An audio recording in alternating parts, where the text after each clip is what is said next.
kedua kelompok tadi baik Makawi maupun Misri itu sama memiliki 7 macam lagu. Ya. A'udzu billahi minasy syaithanir rajim.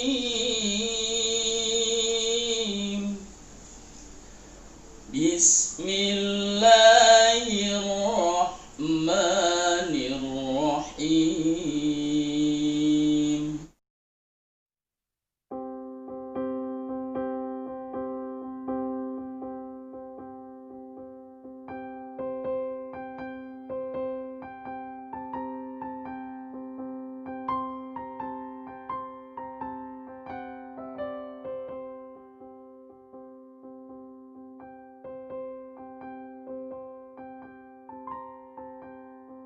Assalamualaikum warahmatullahi wabarakatuh.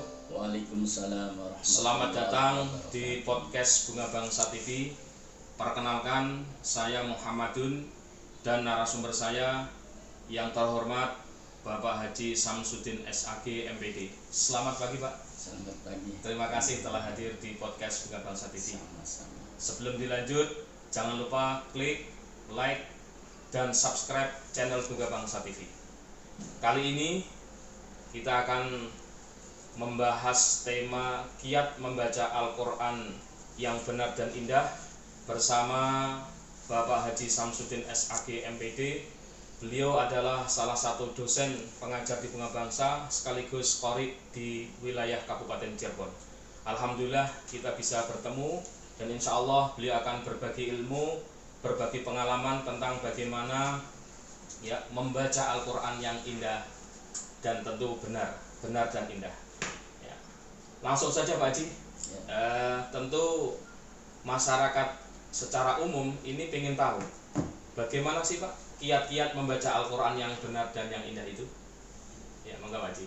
Terima kasih atas waktunya Kang Muhammadun. Sebelum saya menjawab, saya ingin menyapa para peserta seni baca Al-Quran di mana saja berada atau pecinta seni baca Al-Quran di mana saja berada, wabil khusus tentunya mahasiswa-mahasiswi IAI Bunga Bangsa termasuk juga alumninya. Iya, betul. Mudah-mudahan masih tetap mahabbatil Quran, Amin, seni amin. baca Al-Quran. Amin ya rabbal alamin. Tadi pertanyaan bagaimana kiat-kiat untuk bisa membaca Al-Quran dengan baik dan indah. Betul Pak Haji. Kang Muhammadun, ada 4 yang bisa saya sampaikan dalam menjawab pertanyaan ini. Yang pertama, untuk bisa membaca Al-Quran dengan baik dan indah, maka yang pertama tentunya punya bakat. Yang pertama adalah punya bakat, tentunya bakat suara yang bagus atau yang indah.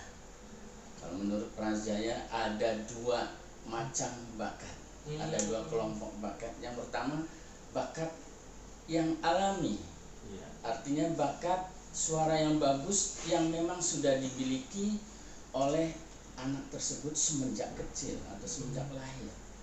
Nah, kalau seseorang yang punya bakat yang alami ini, maka tentunya akan bisa lebih cepat menyesuaikan diri dan bisa menerima materi tentang seni baca Al-Quran dengan baik dan indah. Ya, kemudian yang kedua, ya, yang tidak punya bakat ini jangan berkecil hati. Yang kedua itu bakat latihan, artinya bakat yang Bisa dibentuk ya. bisa digali. Iya. Yang penting ada kemauan. Iya. Kata Nabi, manjada wajadahu, barang siapa yang sungguh-sungguh insya Allah bisa. Amin. Nah itu yang pertama. Yang kedua, supaya bisa membaca Al-Quran dengan baik dan indah, yang kedua adalah mengetahui ilmu tajwidnya. Nah, ini wajib. Wal kudu. Bagaimana makhrajul hurufnya, bagaimana sifatul hurufnya, bagaimana ahkamul hurufnya atau hukum-hukum membaca antara huruf yang satu jika digabungkan dengan huruf yang lain. Ya. Kemudian bagaimana ahkamul mad wal qasrnya, panjang pendeknya bacaan. Ya, sekalipun suaranya indah, kalau tajwidnya ngalor ngidul jero wong Cirebon, ya maka kelihatan ya kedengarannya juga tidak akan ya merasa menggelitik lah, janggal gitu. Aduh sayang sekali kan gitu, suaranya bagus tapi tajwidnya nggak ngerti. Nah ini penting ya. Juga bagaimana ahkamul waqaf wal ibtida, bagaimana cara menghentikan suatu ayat bacaan ya, dan bagaimana memulai kembali suatu bacaan itu dengan baik dan benar. Dan yang terakhir ya dari ilmu tajwid adalah yang tidak kalah pentingnya, yaitu tentang gharib ya atau muskilat. Ya, artinya bacaan yang aneh dan kadang-kadang sulit. Kalau tidak tahu persis ini, pembaca pasti salah. Ya, karena apa? Karena antara bacaan dan cara membacanya berbeda. Contoh, majroha dibacanya majreha. Lata manna, bibirnya harus dimancungkan misalnya. Nah ini kalau nggak tahu gharib ya udah habis. Ya, kalau dalam MTQ ini pasti dicoret. Kemudian kiat yang ketiga adalah ya tidak kalah juga ya harus mengetahui rumus lagunya, rumus lagu-lagu Al-Quran atau nawam fil Quran. Kalau tidak tahu yang mana bisa ya, karena ini berbeda dengan lagu-lagu yang lain ya. Nah ini menurut Ibnu Mandur ada dua kelompok ya, ada kelompok lagu Makawi, ada kelompok lagu Misri ya, secara umum itu ya Pak ya? Secara umum ya. Lagu dalam kelompok Makawi ini adalah lagu yang tumbuh subur dulunya di kota Mekah maksudnya. Dan ini lagu ini lebih cenderung kepada model bacaan murotal binagoma. Ya, kata guru saya murotal binagoma itu suatu tahapan membaca Al-Quran dengan penguasaan tajwid dan sedikit sentuhan lagu Al-Quran dengan tempo sedang, bukan cepat ya, tidak. Sebab dalam musik juga itu ada tempo cepat, ada tempo sedang, dan ada tempo pelan. Tempo sedang itu dalam seni musik itu ada contohnya lagu Indonesia Raya. Indonesia tanah airku, tanah tumpah darahku. Ini tempo sedang. Ya. Contoh di dalam membaca Al-Qur'annya, saya akan mencoba tempo sedang ya versi Makawi itu di surat Atin dengan lagu Bayati. Contoh Bayati, rumus murotal Bayati 2 indon nasib. A'udzu billahi minasy syaithanir rajim. Bismillahirrahmanirrahim. Wattini wazzaituni wa turi sinin wa hadzal baladil amin. Laqad khalaqnal insana fi ahsani taqwim. Thumma radadnahu asfala safilin. Illa alladhina amanu wa amilus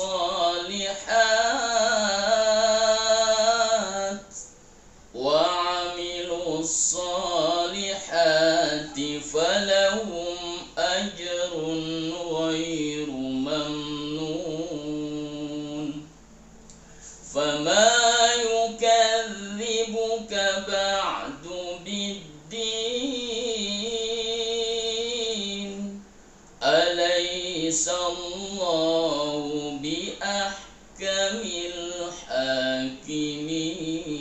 muqimin bala wa ana ala dzalika minasyahidin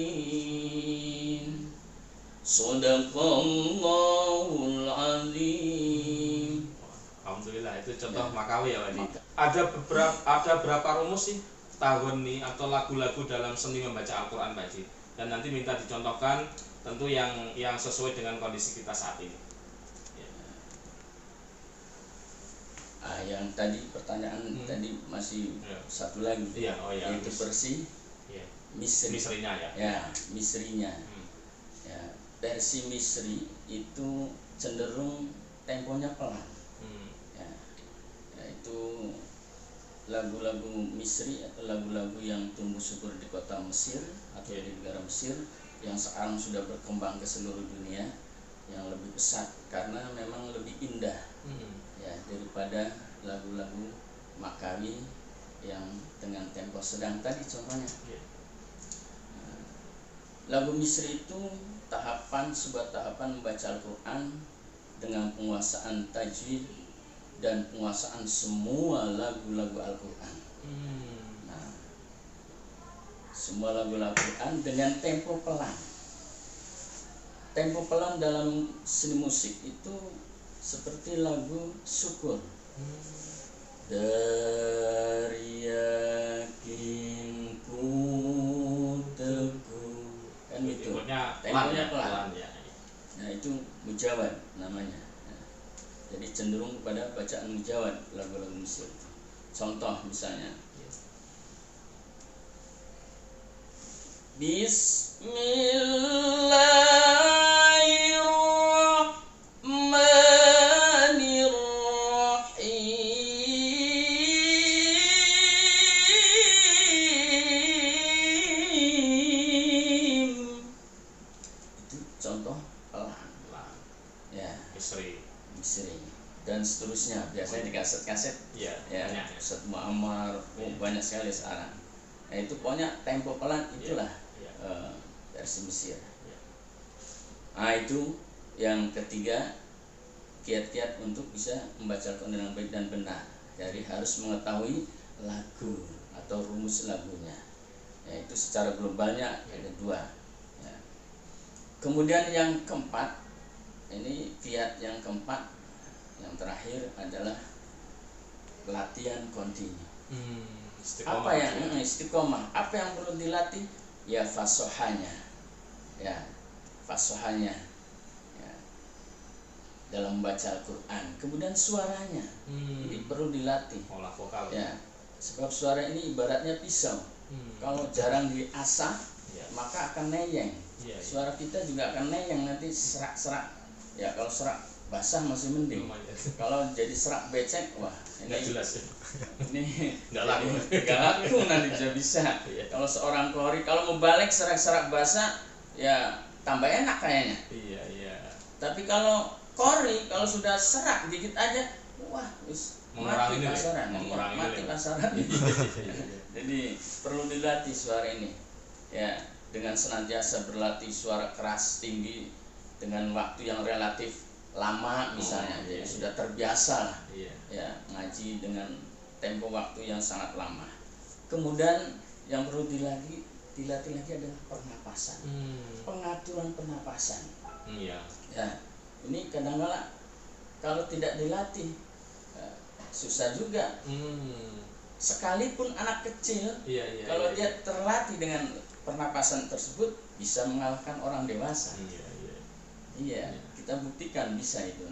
Lihat ada anak-anak yang kecil tapi ketika membawakan ayat Al-Quran dengan lagu yang indah bisa panjang itu. Ya, sementara kamu Muhammadun pun yang nggak terlatih ya repot. Setengah ayat juga belum tentu kuat kan. Nah itu. Dan tidak kalah pentingnya juga tentunya olahraga. Itu yang mendukung pernapasan yang bagus itu didukung dengan olahraga yang teratur. Itulah untuk kiat-kiatnya.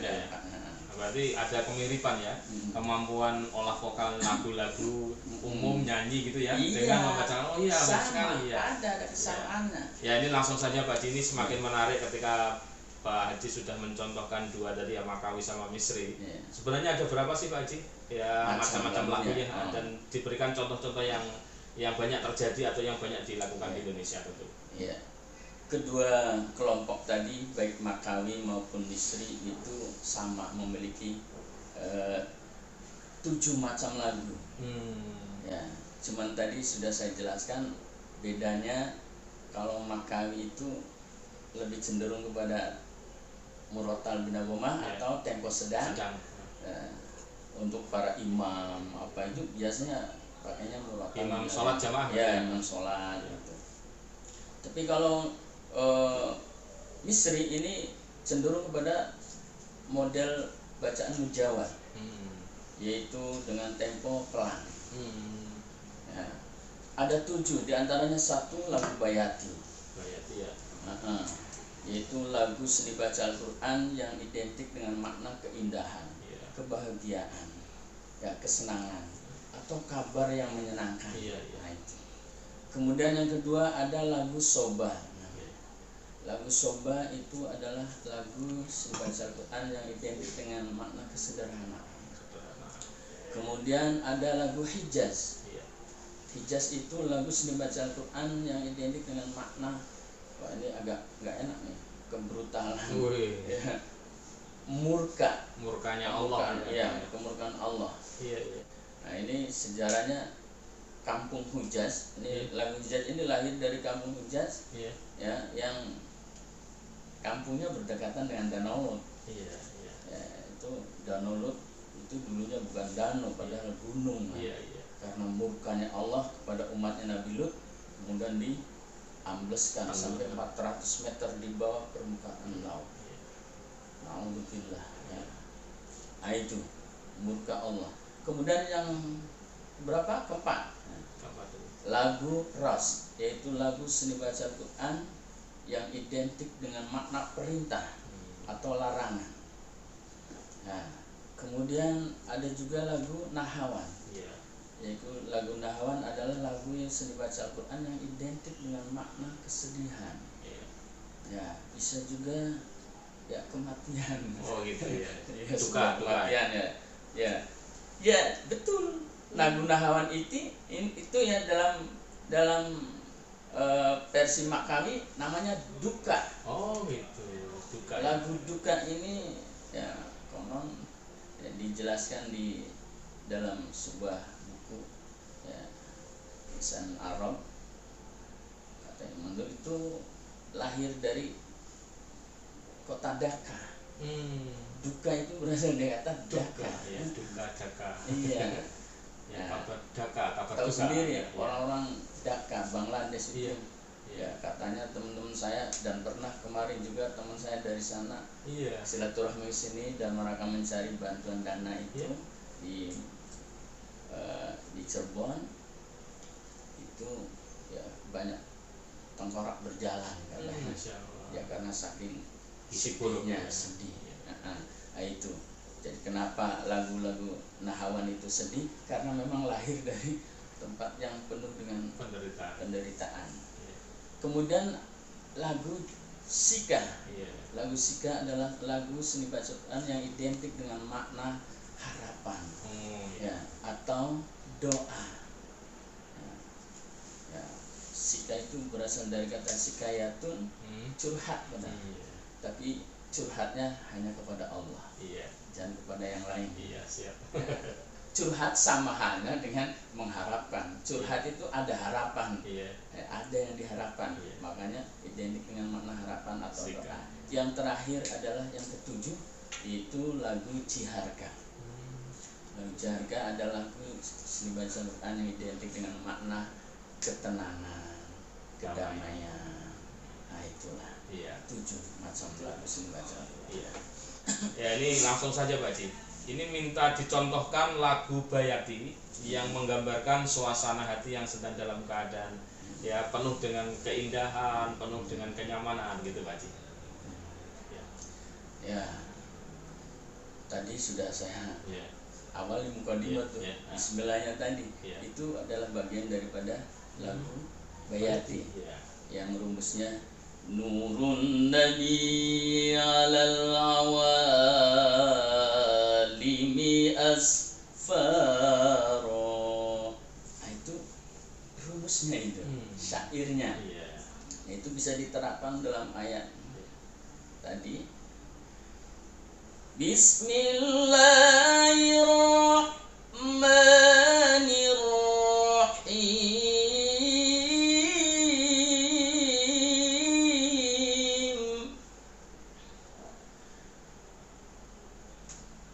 Wattini wazzaituni wa turi sinin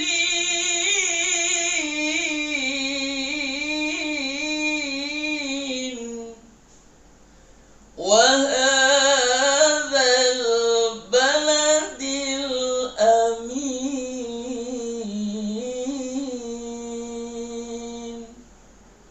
Itu bayati. Itu baru dari salah satu variasi. Sebenarnya banyak. Ini bayati itu memang lagu yang favorit dan banyak variasinya. Ada 7. Ada bayati awal makom atau bayati asli koror. Ada bayati asli nawa. Ada bayati suri nawa. Ada bayati husaini. Ada bayati jawab, asli jawab atau asli jawabul jawab. Kemudian ada bayati suri jawabul jawab. Paling banyak, paling lengkap, paling komplit ya, Pak Haji, ya. Variasinya. Iya. Ini kita sebagai generasi muda Pak Haji melihat suaranya Pak Haji ini seolah-olah kayak masih umur 17 tahun ini, kayak masih anak muda gitu, semester 3 atau semester 5 lah Pak Haji. Maka dari ini kebetulan ketemu dengan sebagai pakar sekaligus praktisi ya Pak Haji sebagai warid, apa sih kiat-kiat untuk menjaga suara agar bagus, agar bisa indah seperti itu Pak Haji? Iya, ada pantangan enggak? Oh iya, tentu ada pantangannya. Enggak. Ada nggak yang dilarang dimakan, diminum? Ya. Untuk bagaimana bisa menjaga suara supaya tetap stabil, ya, tetap enak. Memang ada sebagian orang itu memang harus dipantang kan? Ada juga yang kalau menurut saya ya nggak usah dipantang. Dipantang juga ya ada benernya.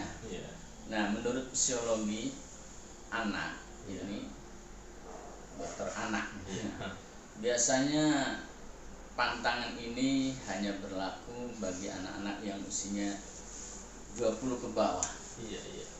Karena anak-anak yang usia 20 ke bawah, 20 tahun ke bawah itu memang masih bisa dipengaruhi oleh makanan atau minuman. Salah satu contoh misalnya makanan yang berminyak. Ya, tapi bukan berarti kompor. Makanan yang berminyak itu ya seperti apa itu? Goreng-gorengan lah. Yang goreng-gorengan. Pisang goreng, tahu goreng. Iya, pokoknya yang goreng-gorengan yang berminyak yang digoreng. Itu memang berpengaruh kepada pita suaranya. Ya, termasuk juga es. Minum es, air es yang dari es balok. Khususnya balok aja. Mohon maaf. Ini kalau menurut saya ini bagi anak-anak yang cinta seni baca Al-Quran, sebaiknya jangan. Kalau pengen yang dingin mungkin bisa bikin sendiri aja esnya, bikin lalu dimasukkan ke mixer. Jangan es balok itu tidak berkenan untuk dikonsumsi. Ya, menurut kesehatan, menurut dokter itu tidak layak untuk dikonsumsi.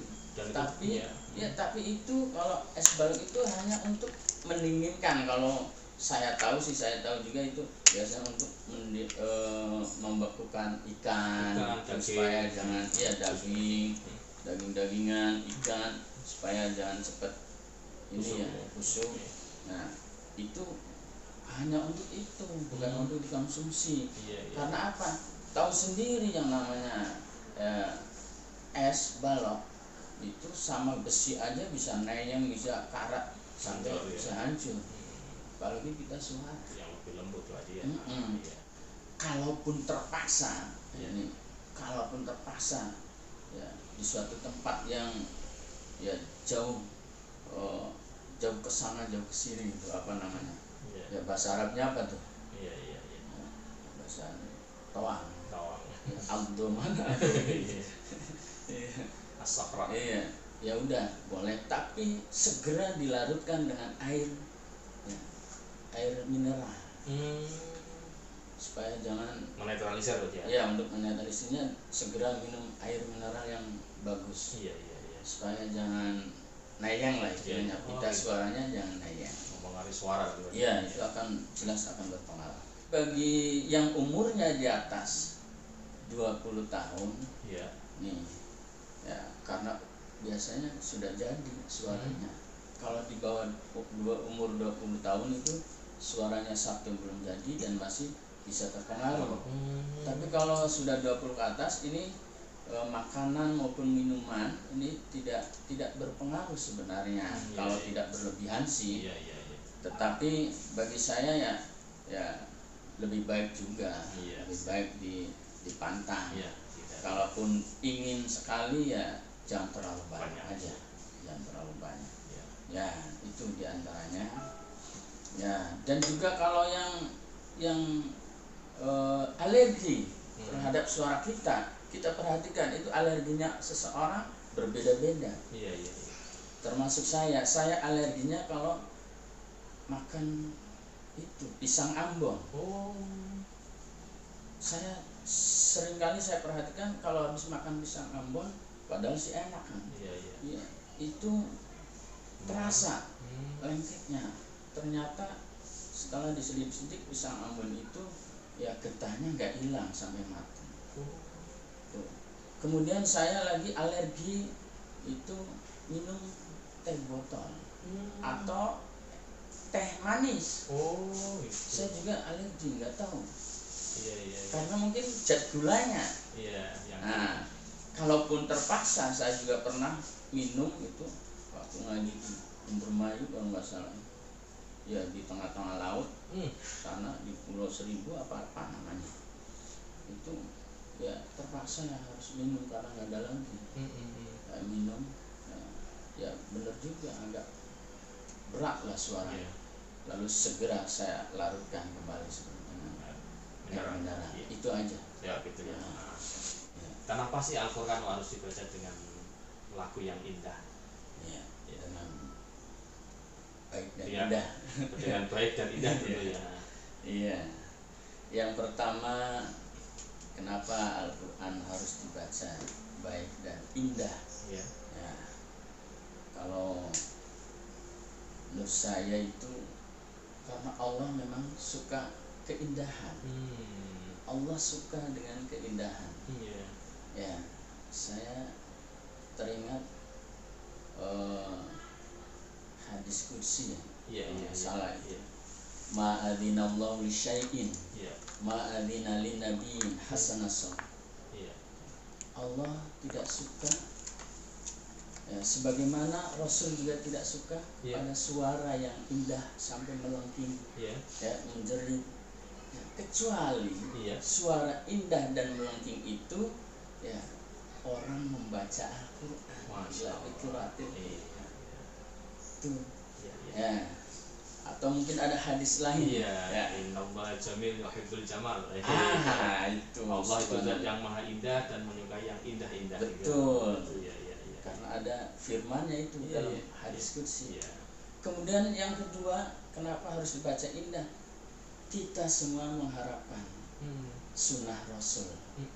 Ya, kata Nabi, Zayyinul Qur'ana bi aswatikum. Ya, sila bacaan Al-Quran dengan suara yang indah. Ya, dengan suaramu yang indah. Tuh. Ya, kita mengharapkan sunnah. Ya, walaupun sunnah kita jangan diremehkan. Betul. Karena kata Allah dalam surat Al-Imran, lupa itu ayat berapa? 30 atau 31. Qul in kuntum tuhibbunallah fattabi'uni. Kalau engkau benar-benar cinta kepadaku, kata Allah, maka fattabi'uni, cintailah aku, yaitu Rasul. Rasul artinya sunnahnya ini. Betul. Berarti bisa juga dikatakan bahwa sunnah Rasul ini ya sebagai syarat wasilah diterimanya ya cinta Allah. Betul. Nah, Tidak cinta akan kepada ada Allah. cinta kepada Allah kecuali cinta kepada Rasul. Harus melalui Rasul, maksudnya iya, begitu, iya. kurang lebihnya lah kan gitu. Dan masih ada lagi? Iya. Terakhir Pak Haji. Ya, nanti dulu. Iya. Yang terakhir, kenapa harus dibaca indah? Karena Al-Quran itu ternyata sastra terindah di dunia. Itu menurut Dr. William, seorang sastrawan dunia dari Australia. Nah itu. Iya. Nah, juga. Ya. Jadi begini Pak Di, sebagai penutup dari acara podcast kali ini, sebagai kalimat penutup Pak Haji kepada mereka atau adik-adik kita, teman-teman kita yang sedang mendalami Al-Quran, khususnya seni membaca Al-Quran, apa yang bisa Bapak sampaikan? Ya, yang pertama tentunya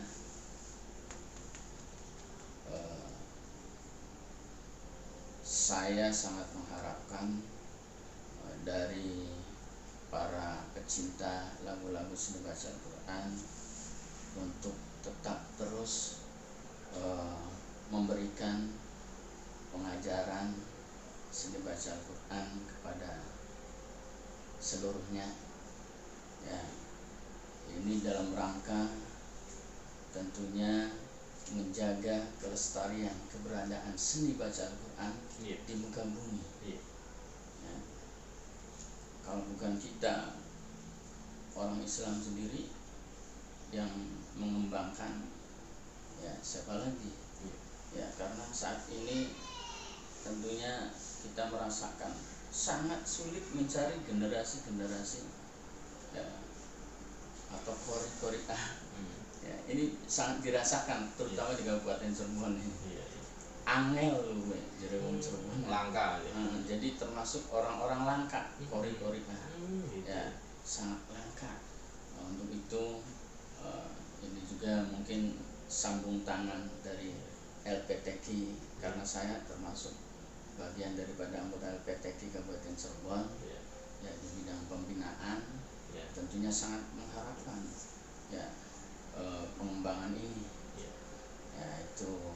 Kemudian ya terutama bagi teman-teman kita atau saudara-saudara kita, atas penjelasan dan uraian tadi, ya kalau yang benar itu tentunya milik Allah. Kalau ada di antara uraian-uraian tadi yang kurang benar, yaitu adalah kebodohan saya, mohon maaf yang sebesar-besarnya. Ya, kemudian kami sangat senang kalau ada masukan demi kesempurnaan. Ya, tapi yang jelas manusia tidak pernah sempurna, hanya milik Allah sempurnanya. Ya, itu saja. Terima kasih atas segala perhatian dan mohon maaf atas segala kekurangan. Alhamdulillah, demikian bincang-bincang kita dengan Pak Haji Samsudin SAG MPD, salah satu pakar seni Al-Quran Kabupaten Cirebon dan salah satu dosen Bunga Bangsa. Insya Allah semua mahasiswa yang ada di Bunga Bangsa akan mendapatkan materi kuliah secara lebih lengkap. Dan siapapun yang ingin gabung silahkan daftar di Bunga Bangsa. Insya Allah di Bunga Bangsa akan diajari bagaimana membaca Al-Quran yang benar dan yang indah. Kita ketemu lagi. Assalamualaikum warahmatullahi wabarakatuh. Waalaikumsalam warahmatullahi wabarakatuh.